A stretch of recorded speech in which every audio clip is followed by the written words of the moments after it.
Hi, everybody.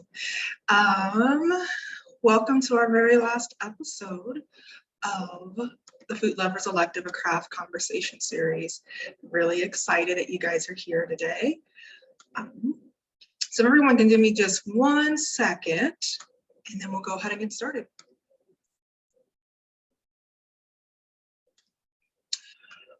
Awesome. Cool. So you guys have been here for a little bit now. You probably know the rules or you know how this has been going. But welcome to Craft. At Craft, we seek to foster a normative, transformative regional food system in Western Pennsylvania that recognizes the central role of food systems in our society and values of the people who live and work within them. We envision a food system that is equitable, fostering fairness and transparency across the value chain. A system that is sustainable, actualizing economic, social, and cultural well-being as part of the food system. And a food system that is inclusive, valuing dignity, sovereignty, and the inherent power of all people. So, like I said, this week's is our last episode, and the title is Stop and Smell the Rosé, Sipping and Debriefing, our inaugural series. So our past student moderators are now going to be the guests of this episode, and I'm going to be their moderator. So I'm going to be asking them all the questions. So just to remind you of who our guests are, and guests, when I call your name, go ahead and unmute yourself and join the party. Calla Norman hosted Cheers Queers, exploring LGBTQ plus spaces in the food system, where she chatted with the co-owner of 5801 Video Lounge and Bar, Ralph Morrow. Frankie Williams moderated Foodimation, the intersection of animation and food, where she led a discussion with Sydney Clifton, Senior VP of Animation and Mixed Media at the Jim Henson Company. And last but not least, Quayla Allen chatted with Rebecca McKenzie, the CEO and president of the Culinary Tourism Alliance, and their episode, Taste of Place, a conversation on culinary tourism. This episode will take about an hour, with the last 10 to 15 minutes reserved for Q&A, but we hope that you guys will use the chat as well to really, talk with us. The chat button's on the bottom of the screen. We really would love for this to be really engaging with everybody. Okay, so let's go ahead and get started. All right, and this is weird because usually at this point, I would turn off my screen and that would be it. But now I get to see what it was like to be in your guys' shoes. So how are you ladies today? Doing fantastic. Yes. Good. Yes, thank you guys so much for hopping on this and just being real troopers and just, saying yes to this crazy idea and just being so thoughtful and elegant and just making this what it was. So thank you guys so much. I appreciate you.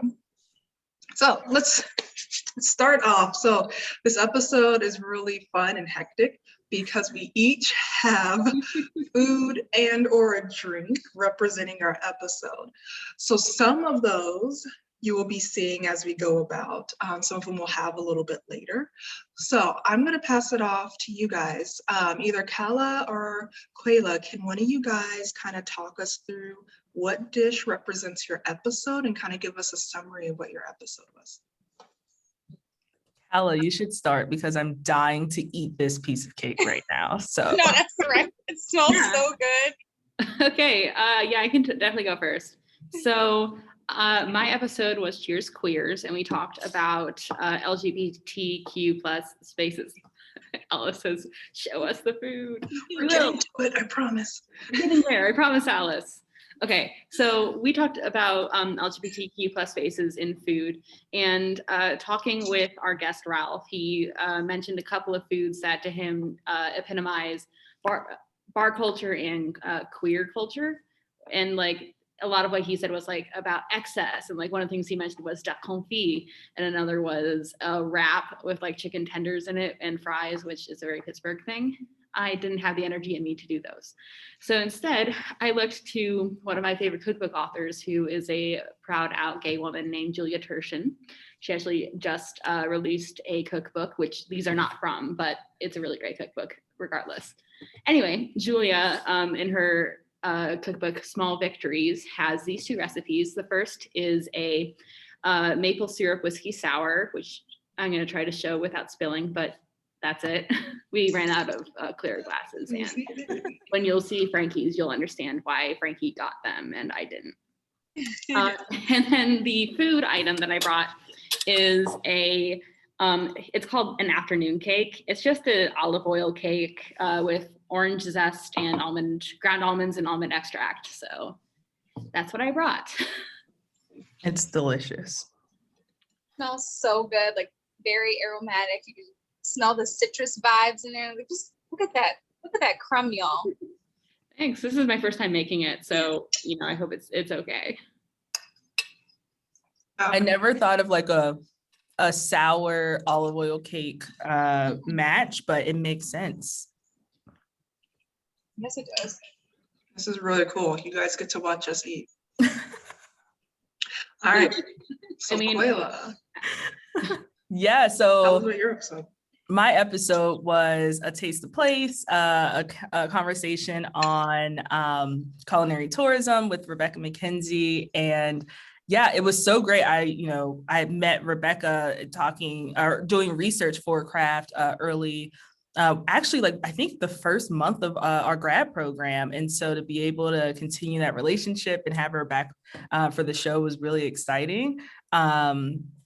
Because we mentioned, I think one of the questions I asked her was around like her first place out of lockdown, where she would go. And she said New Brunswick to be with her dad, which, really like pulled on my heartstrings. I decided to bring in oysters, which are making their rounds. I don't have them with me. They're coming. But I thought, oh, you have them. So I brought in oysters from one of my favorite places. Shout out to Penn Fish in the Strip District, who gave us these beautiful Blackberry Point oysters and shucked them for me, so I didn't have to go to the ER instead of coming to this event. And so the Blackberry Point oysters are from the Chesapeake in Virginia. I wish I could have brought in the Canadian oysters, but my oysters are here. I'm so excited, guys. They're small and they're briny. I think they said that they come out with a sweet finish or a sweet start, and then end up with a little brininess. So I'm really excited about that. And I am biased because I love Virginia. And so I'm really excited to be able to give the Virginia oysters today. These are Ani's first oysters, are they not? Yes, they are. And I'm a little nervous. And I think I've avoided oysters because Alice is just, sharing the love here in the chat. I've never had it before because you don't chew it. Like it seems like a very vulnerable kind of food experience. But yeah, when I get mine, I will try it.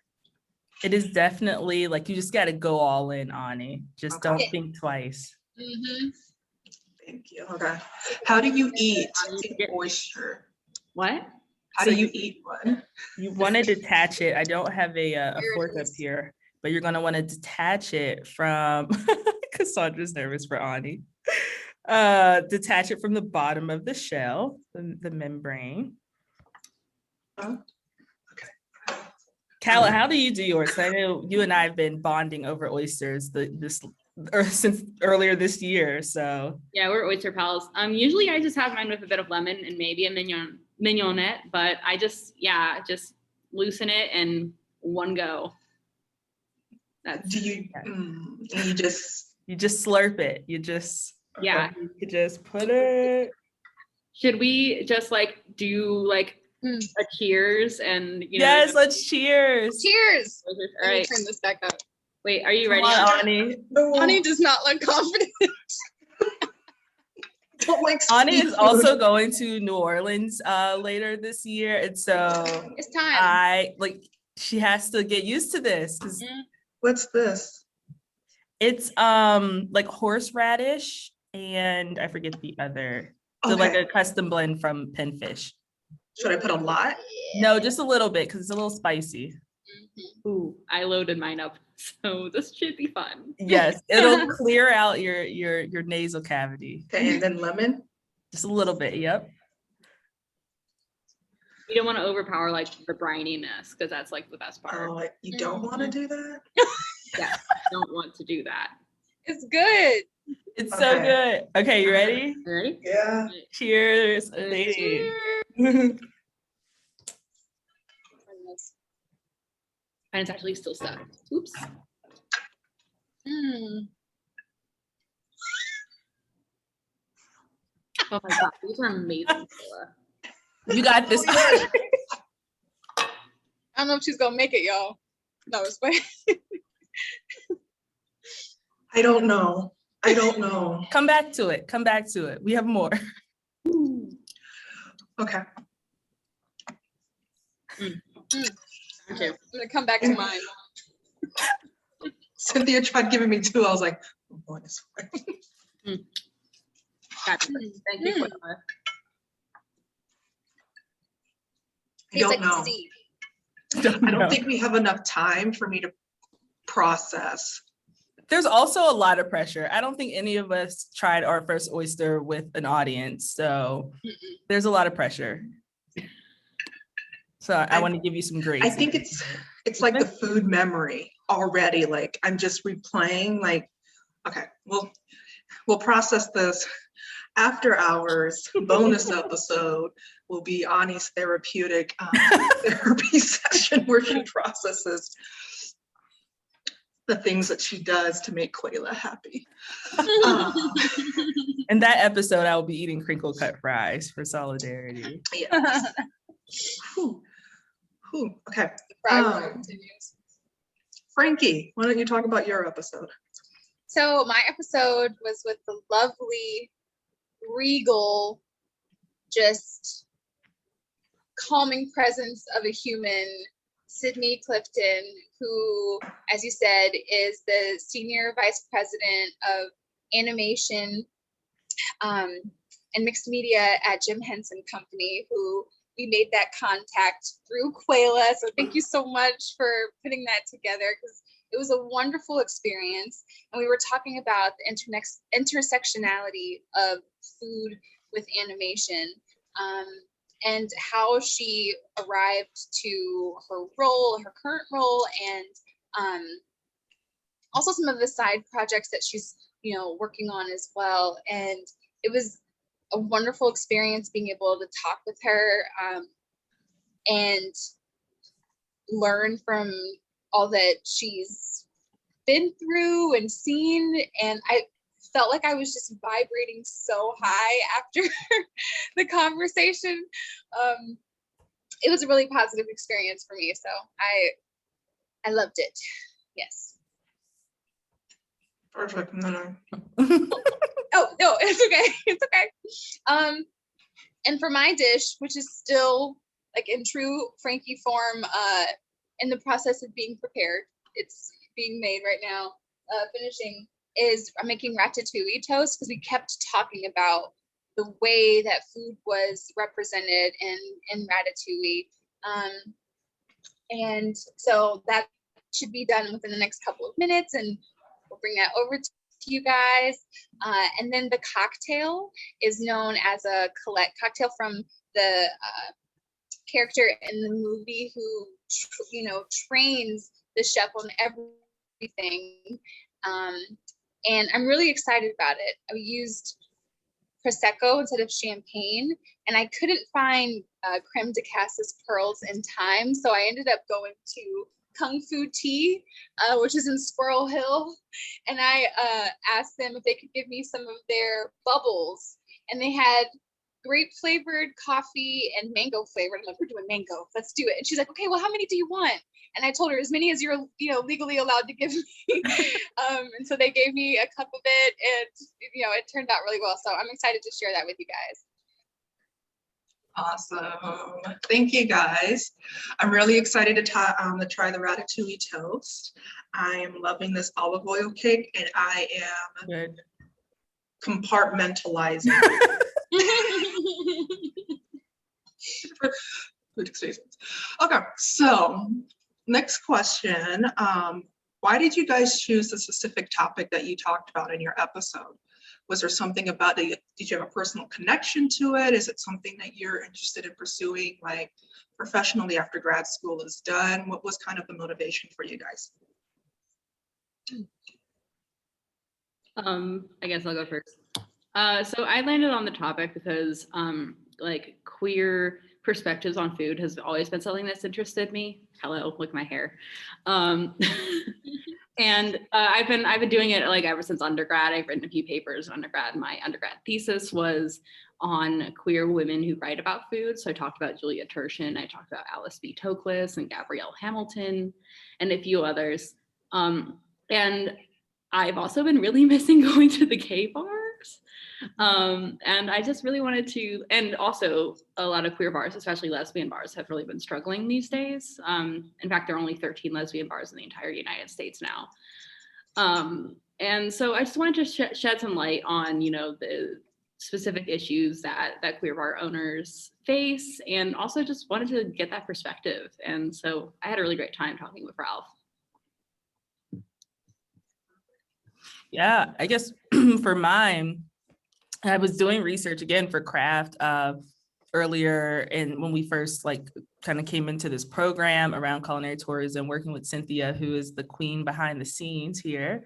And yeah, my research, it kind of led me to Rebecca and really looking at how diversity, equity, inclusion was being used in culinary tourism spaces. And honestly, like Rebecca's organization was like one of the only people who had prominent like information, or like it was clearly outlined that it wasn't just an internal effort, but it was something that they were using to do to make change in their communities. And so yeah, I think ever since then, what, September, October, we've been meeting every other week, just talking, and she's like a thought partner. And so in one of our conversations, I was like, would you want to do this in front of an audience? And she was like, sure, why not? And so it was really fun to be able to shed light, and obviously, really interested in culinary tourism, and been doing a lot of research on the academic scholarship piece of it. But to actually talk to somebody in the field, another person in the field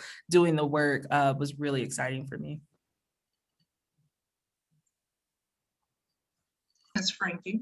Yeah, I think that I was able to benefit from your Disney obsession, Ani, based off of the topic. No, because I know that you pitched the idea of food with animation, and I like immediately gravitated to that one, because I thought of Ratatouille, and I thought of Princess and the Frog, and what that did, and how interesting it is that something artificial can cause such a visceral reaction to an audience. And I wanted to explore that. And then once Quayla put me in contact with Sydney, then I wanted to continue talking with her. And I actually found out later on that one of the projects that she's working on, Lena, is inspired by a children's book that I used to read to my pre-K students called The Colors of Us. And I was like, oh, it's serendipitous. Like, this was meant to be, because we used to, the book is really beautiful. It talks about how we all come in different shades of brown.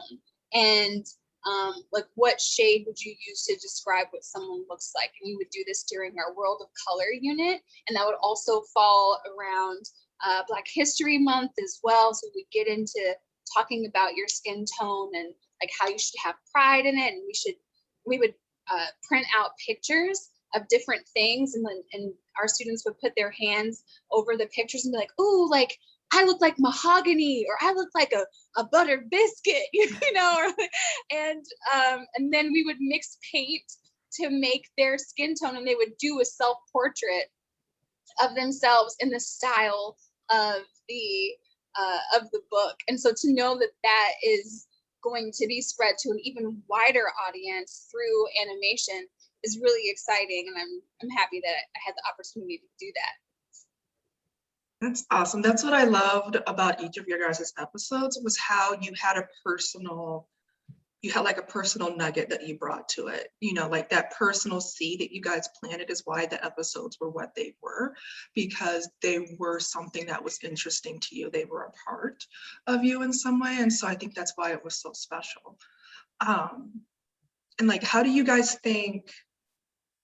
think that this whole episode or this conversation series experience has shaped your thoughts about food in its different forms? Specifically, like when people think of the food system, they probably think of like maybe, farmers who are absolutely part of the food system, or, going to McDonald's or things like that. But I think what this series has really shown is that the food system is all encompassing and it's everywhere.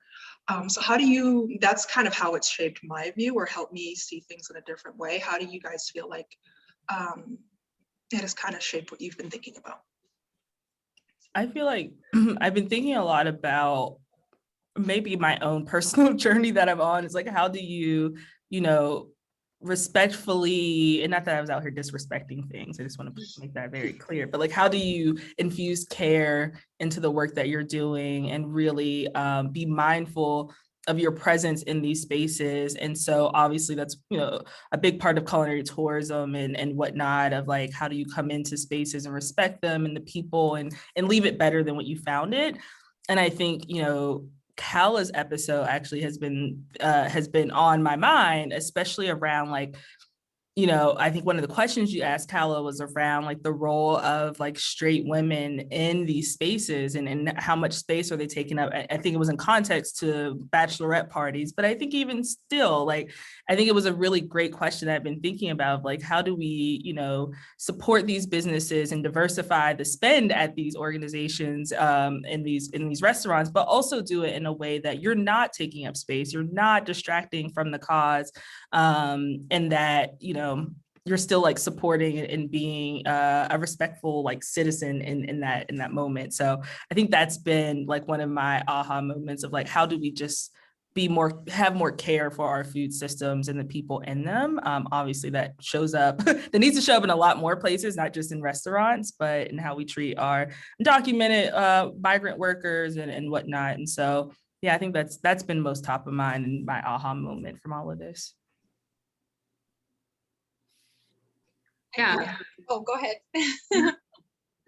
Going off of what you were talking about, Ani, that was one of the struggles that I really had with conceiving, well, not necessarily conceiving, but with like trying to get the ball rolling on this episode, was because a couple of the people we talked to were like, I'm not really sure how this, what this has to do with food. And, it actually did take some like convincing to be like, no, like we seriously believe that these queer bars in general are part of the food system. You have people who work in food service in some way, so why wouldn't it be in the food system?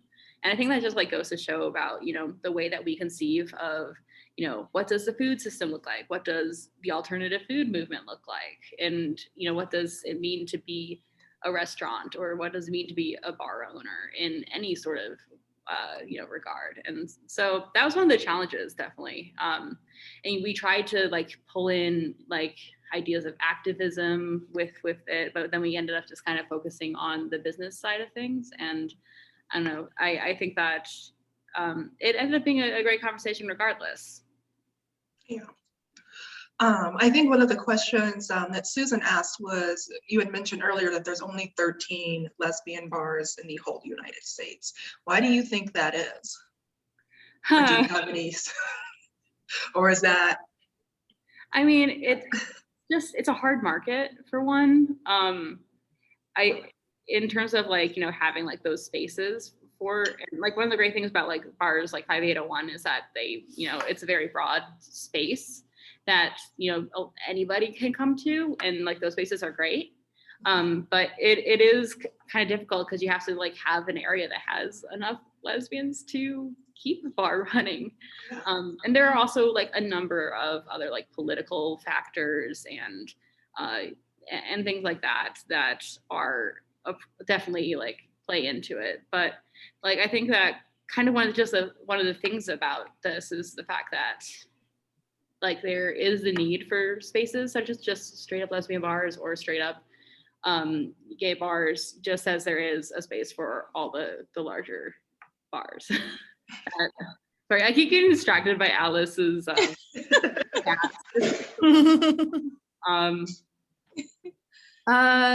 yeah, so needless to say, I don't know why. You know, there are problems and benefits to having them in, you know, just in general, but it's like it's a much larger conversation for sure. Thank you for diving into that. I know I kind of shot us off course a little bit, but I think your insights are really cool to have about that. What about our cool, calm, and collected guru, Frankie? How did you feel like, how do you feel like this experience with this series has kind of reshaped or cemented your thoughts about the food system? So when you were talking about how food touches everything, that it's in all we do, that, first of all, I agree with that. I was trying to explain to one of my friends from back home, one of my former coworkers, who's the music teacher at the school that I used to work at, what food studies is, because he was like, okay, so what is that? You know, and I'm like, it's everything. It's so much, you know, it's so many things at the same time.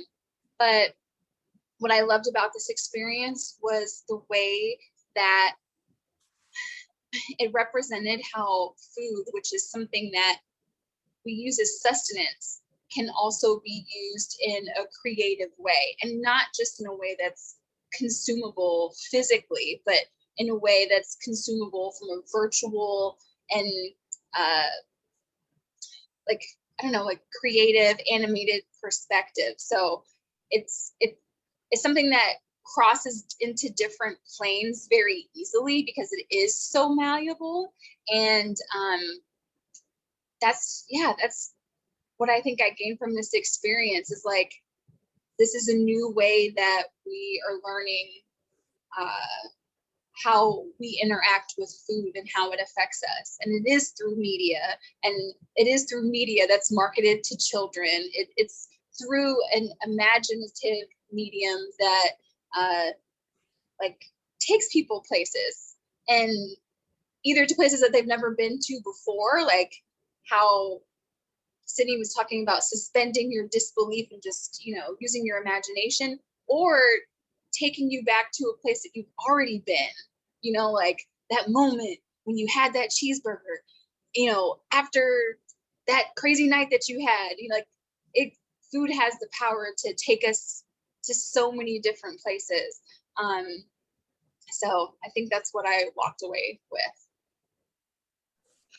I wonder, do you guys, watching each other's episodes, did you guys have any questions for each other, or like favorite moments from each other's episodes? Because you guys were very much, what I loved about the series is that everybody watched each other's episodes and you guys are very involved in it. So is there any burning questions that you guys wanted to ask, or any shout out moments for the episode that you want to talk about?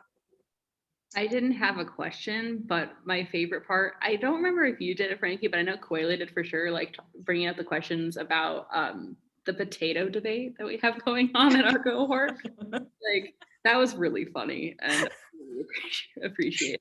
You see her whole demeanor change, yo. Ani, I tried so hard to hide that question. Well, one, I was trying to hide the lightning round questions from Rebecca.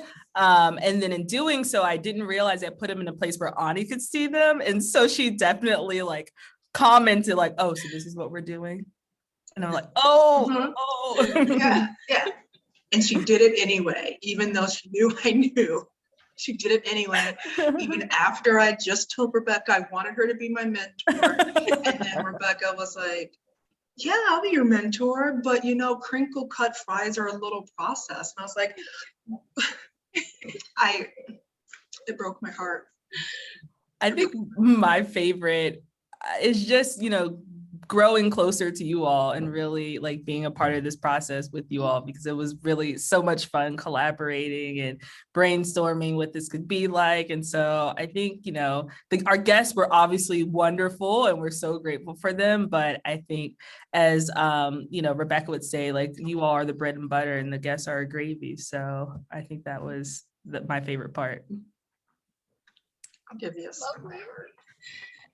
I would say my favorite part, I remember clearly with your episode, how Rebecca was talking about the connection with her dad, and she immediately became emotional just recalling him, and like the way that you two connected virtually with, the way that you feel about your dad, with him being your person. That was really beautiful. And I was like, oh, that's such a sweet moment. Oh yeah, I was over there trying to like do my head to the side so you didn't see the tear like roll down my face. Yeah, I feel like there was so many moments with everybody where it's like, oh, me too, I feel that way too. And so yeah, I'm happy that we even have this space to like debrief that, because I was like, oh, like I love this. Yeah, like I think that's what was really great about this whole experience, is that he demystified or decomplicated. I mean, the food system, food access, all of that is complicated and it's complex. But I think there's also moments where you can still identify with it in different little pieces in different ways. And we can like, stand in the regalness that was Sydney Clifton, but then also be like, Frankie did the thing. It was amazing, and just being able to live in that moment, right? And yeah, that was probably my favorite part, was just, I don't know, just seeing how you guys stepped into it and how you guys owned it and how we kind of fed off of each other, like Quayla said. Yeah, so I mean, with that being said, what advice would you guys have to any students who might want to do this or considering doing this?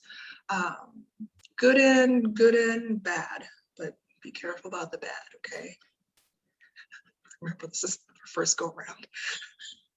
I mean, I think for me, I think it's just also a lesson in being vulnerable with your peers and in your cohort of, we had a lot of brainstorming, and it wasn't, even if we weren't experts in the thing or didn't understand, direction, I think it was throwing it out there and saying like, okay, how can we support one another? Susan saying, laughing, the bad, they'll make you eat oysters. But again, trust, we went through it together. I did it, even though she threw me under the bus the week before. But yeah, I think for me, it's definitely be vulnerable, be open. I know we've had to change directions in some of our conversations, but I think our support for one another kind of like got us through. And not even that it was bad at all. It was just like such a great idea to collaborate on something really, really cool. And I mean, this all started because this was Ani's brainchild, and she trusted us to bring our own personal flair into something that was meaningful to her. And so I think it's just like a lesson in collaboration and being vulnerable and just like choosing the thing that like, makes sense for you and having everyone support you. So I thought that was really cool. Anybody else have any advice for future student moderators out there? Just pick something that you want to talk about. Like, that was the hardest part, honestly, was just deciding on something. And I think all of us picked something that's like really close to us. And I think that the series was all the better for it. So even if you think it like has nothing to do with food or is kind of silly, chances are someone's going to want to listen to it. Because I don't know about you, but I just love hearing people talk about what they're passionate about. Like, even if I do not care at all about what they're talking about, as long as like there's that passion that's behind it, like I could listen to them talk all day. Perfect. I would say to take Sydney's advice and to suspend your disbelief. Like, the idea of doing something like this, with talking with someone who is a professional and like at such a high rank as well, was daunting, but it was possible and I did it, and I think it was an experience that helped me grow. And like, if I hadn't accepted that, or if I hadn't been open to it, then I would have missed out on something really valuable. So suspend your disbelief, but also try to prepare and stay on top of, you know, the obligations that you might have, because it can be a lot to juggle with school and everything. But I think it was interesting to find ways to marry the two, and I think that this conversation was easy to participate in a lot of ways, because it's something that I was already interested in, and I knew that I would be able to grow from it, and like I wanted to make time for it. So that's what I would say. I mean, that's awesome, because I had questions for each and every one of you. And one of the questions for you, Frankie, was about the suspend your disbelief. And that really seemed to strike a chord with you and what that meant to you, but you just kind of already talked about it. So instead, let's go to the hashtag. So we have hashtag suspend your disbelief, right? And so I told people, you know, Sydney was the regal queen, and then we have Frankie, who is the queen in training, who then came back a few minutes later with look at the whole constellation. And Sydney's like, let's make that a hashtag. So talk to us about what that is, and like how, look at the whole constellation, how does that apply to just your aspect or your outlook on life and your work in this food system going forward? You know, I think that one of the things that I've been learning through this program, and another thing that came up with the conversation with Sydney, is the importance of representation and the stories that are being told in our world, specifically about food, but just in general. And one thing that Alice has helped me think about is, when listening to a story, like think about the person who is telling it, and think about how they can benefit from that story. And I think that in order to have a more holistic and well-rounded view of the complexities that are within our world, that we need to look at every single piece. It's not just like a couple of things over here, it's the whole picture. And when we don't take into account the whole picture, we miss out on something valuable. And I feel like that's really overwhelming at times, because we have a lot going on, but it's necessary, and it's also worth it. And I think that if we're going to continue to like connect with one another and learn from one another and grow, I don't know, I feel like I'm on somebody's soapbox right now. I'm like, if we're gonna glow as a species on this planet, you know, like, I don't know. I think like we have to take everybody into account. Everybody counts, you know? So. And I mean, what I love about that too is like, even like, we need to take a step back and see everything, and it can be overwhelming, but when we take that step back, we can also see the people that are standing side by side with us. And then it's like, maybe it doesn't have to be so overwhelming, because we're seeing the person next to us taking that step back too. And so it can overwhelm us, but then it can also overwhelm us with how much support we have around us. And so I love, that is Frankie in a summary. Overwhelmed with how much goodness there is in the world. That is Frankie. So on to Quayla. I had written, just kidding. My question was, I really want you to kind of lean into your, so let me back up. Quayla, from day one, from the first day she stepped into class, has been a humble but definite force to just be inspired by. She is not braggy, but she is also confident. And so it's just something that's blown my mind, like day after day after day. I was like, I think I even cornered her in the bathroom one time, and I was like, I really appreciate, and then I left and I was like, why did you do that? wrong with you? But that's just, we'll discuss that in my own therapy session with the oysters. But Quayla, I want you to kind of lean into your world-changing powers, because it's there and you've done the work to kind of nurture it. And I can only imagine what it's going to look like going forward. But in 10 years, how do you feel like you will have changed the tourism industry? Because Oh my goodness. you are a woman on a mission and I'm getting out of your way. Oh my God, no. Also, it's so funny because my body goes through like physical reactions when I get praise. It like makes me really uncomfortable, which I need to talk about in my own therapy sessions. But I appreciate you, Ani. I don't know. I feel like I think about my own success is really like what happens when I'm both supported by and continue to support women.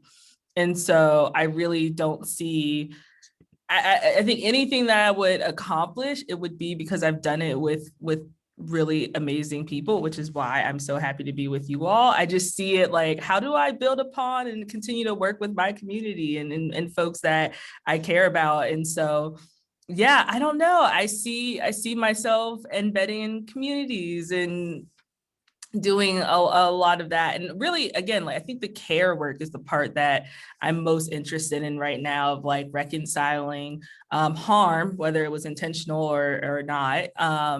And really making people and the folks who live in these communities, and again, like as somebody who moves around a lot, I know there's a lot of jokes of all the lives I've lived before this moment, but I really want to, be a part of these communities and really actually move barriers out of other people's ways. Like it's not even about me. It's about how can I move things so that people can do the things that they want to do. And so if that is just, removing barriers so more like queer women could have restaurant spaces, like that's what I'm going to want to do. Or like, just, I think that is my big piece. It's like, how do I support and champion for other people. And if I'm the person who could remove barriers or bring in money or program on behalf of somebody else, like that's kind of what I would want to do.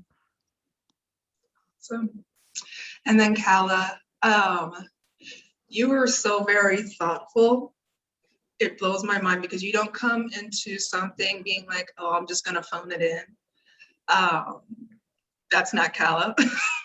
Kala will have all the books for the semester done and read and annotated and reread by the time school has started. Like I should just partner up with her with all my classes. Then maybe I wouldn't be so stressed. Anxiety, Ani. The one. But you brought that same passion to the series, and I appreciate it. How do you think, you only had an hour, if there was something more you would want to talk about, or if there was a direction you wanted to go in this episode that you weren't able to go in, what would you have wanted to do?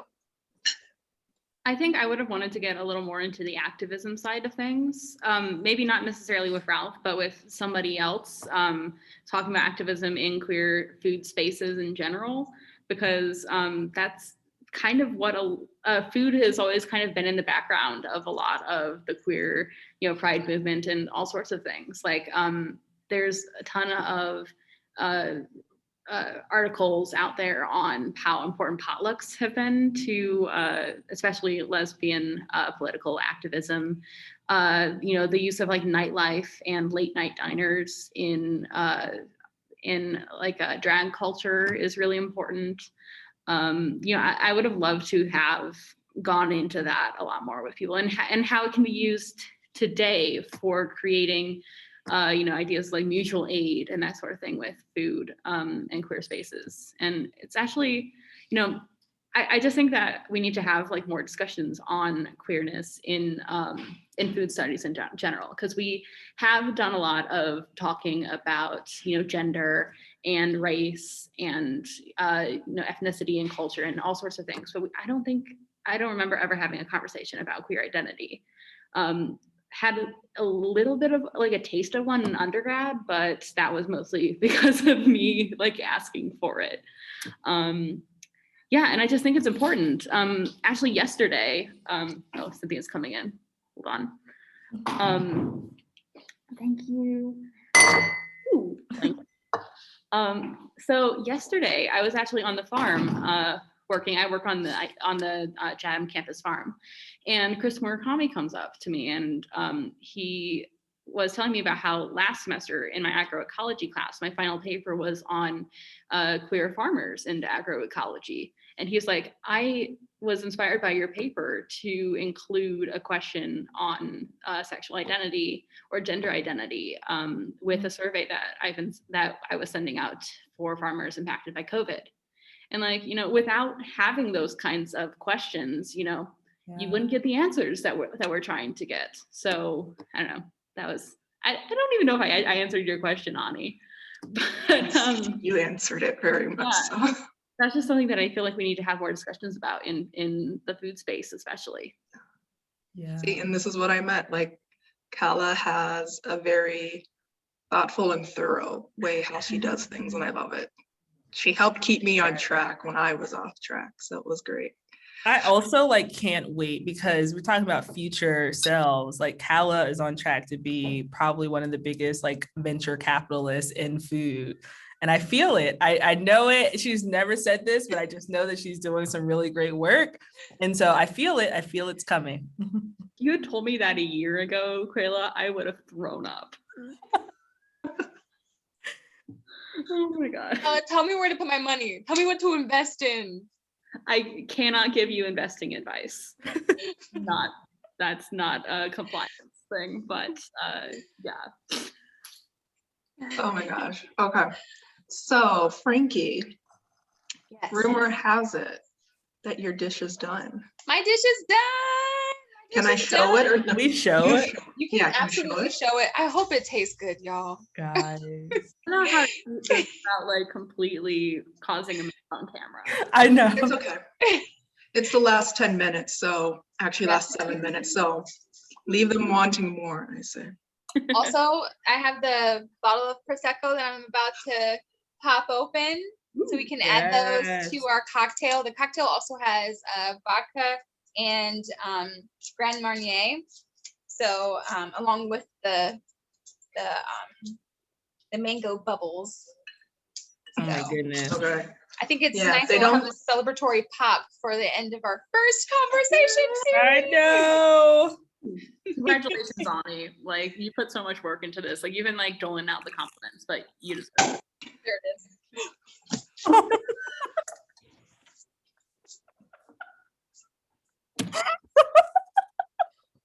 pop runs. It's live, folks. Well, Well. We're causing a mess in your kitchen. It's so funny. oh my gosh. That was great. Well, thank you, Frankie. That was beautiful. I think that also summed up the end of this conversation. You're expecting one thing, you just get an overflow of great. So to be like everybody else's episode, I want to do a quick game of this or that. So the first one is crinkle cut fries or sweet potato fries, Quayla. I'm gonna choose crinkle cut. Okay. Not only because that's for you, but I love a white potato. I get you. Well, anybody else? Okay, well, that was specifically for Quayla. You guys are. I'm on Both. but All right, so next one, ice cream for breakfast or chips, popcorn, Cheez-Its for dinner? popcorn for dinner. Popcorn for dinner? I'm gonna I would say popcorn for dinner for sure. Sometimes you just need something to crunch on. It's like it serves no other purpose than like I feel like I'm doing something. Yeah, I agree. Here's Colette's cocktail. go. Oh, there she is. Yeah, I think I would say Cheez-Its for dinner. Mm. Waffle or pancakes? Oh, Waffle. Waffle. Good job. yeah. Quayla. Okay. No, I was just thinking there are like my favorite place in DC is Le Diplomat, and they have amazing fluffy pancakes, but I'm definitely team waffle. From the coop, actually. Let's shout out our places. I need to go there. Which world would you want to live in? Willy Wonka and the Chocolate Factory or Cloudy with a Chance of Meatballs? And cheers, ladies. Cheers. You see the little bubbles at the bottom?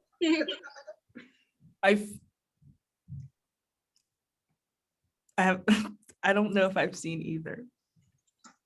Okay, so Willy Wonka and the Chocolate Factory is a factory made of candy. See, Frankie, I didn't make the face, Quayla. I just supporting you. I've seen pieces of Willy Wonka, but it's not my style. And Cloudy with a Chance of Meatballs I haven't seen, but I would say Cloudy with a Chance of Meatballs because they're like big food and it falls from the sky. Okay, great. Yeah, let's go with that one. I mean, there's other parts to it. I also haven't seen it, but that's just the gist of what I. Also, the movie is very different from the children's book, so gotta be clear because I believe in the book, the food didn't come alive and try to attack you. That was in the movie. So in the movie, I would say if it was like based off of that, no, but definitely want to be a part of. What was the other option?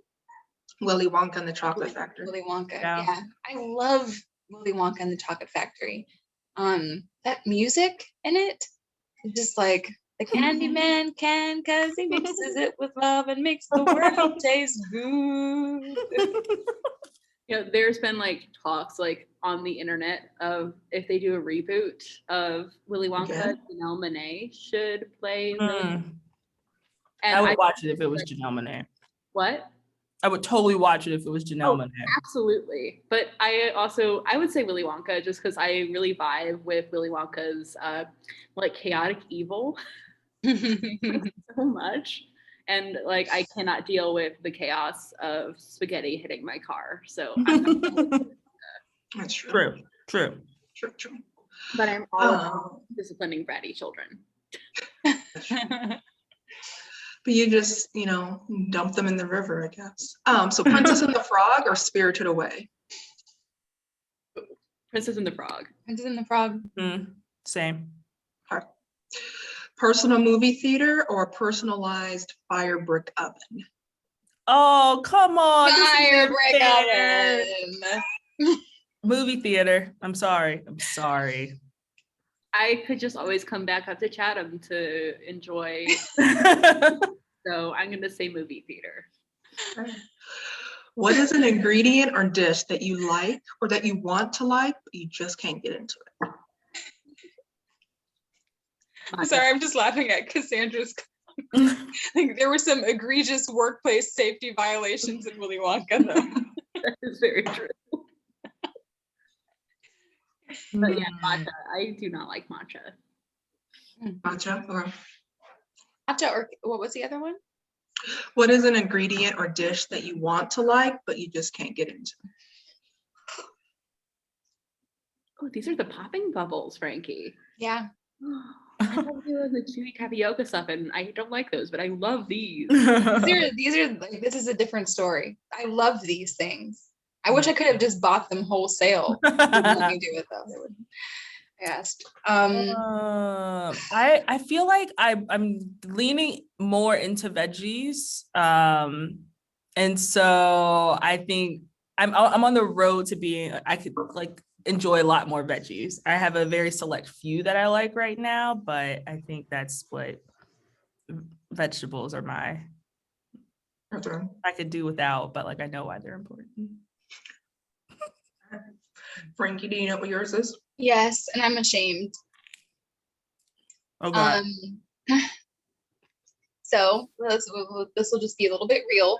I have trypophobia, so I have a problem with things that are porous and like holes that come in clusters. And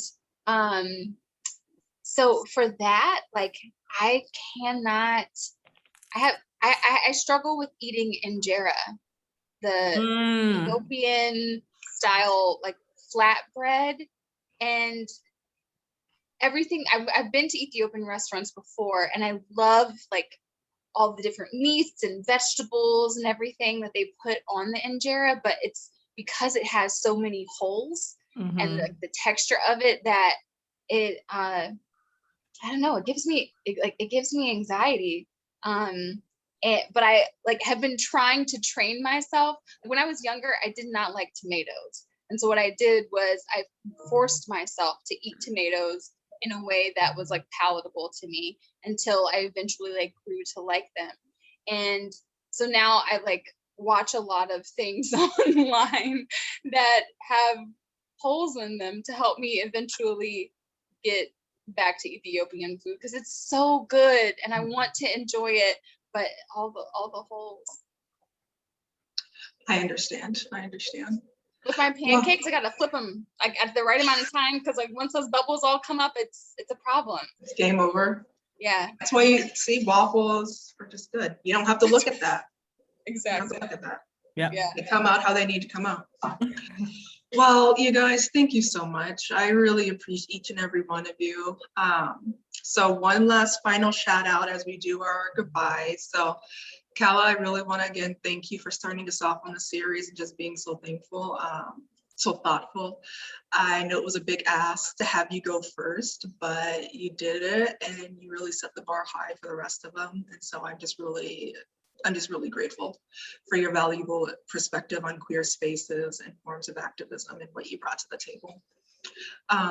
Frankie, thank you so much for showing us all your inner light that just radiates from you.